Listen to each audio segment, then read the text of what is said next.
ఇప్పుడే ఇక చాలామంది అధికారులు ఇంకా లంచాల మత్తు వీడతలేరు.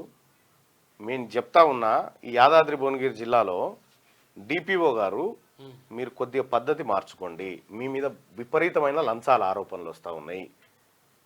యాదాద్రి భువనగిరి జిల్లా డిపిఓ గారికి చెప్తా ఉన్నా, నీ వసూళ్ళు, నీ కథ, నీ లెక్క చిట్టా మొత్తం వచ్చింది. నువ్వు పని చేస్తేనేమో చెయ్యి ప్రజలకు, లేకపోతే ఖచ్చితంగా నువ్వు ఎన్నడో ఉన్నాడు ఏసీబీకి దొరుకుతావు. ఇప్పుడే ఇక చాలామంది అధికారులు ఇంకా లంచాల మత్తు వీడతలేరు.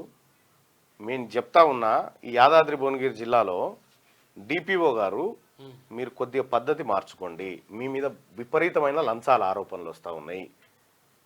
యాదాద్రి భువనగిరి జిల్లా డిపిఓ గారికి చెప్తా ఉన్నా, నీ వసూళ్ళు, నీ కథ, నీ లెక్క చిట్టా మొత్తం వచ్చింది.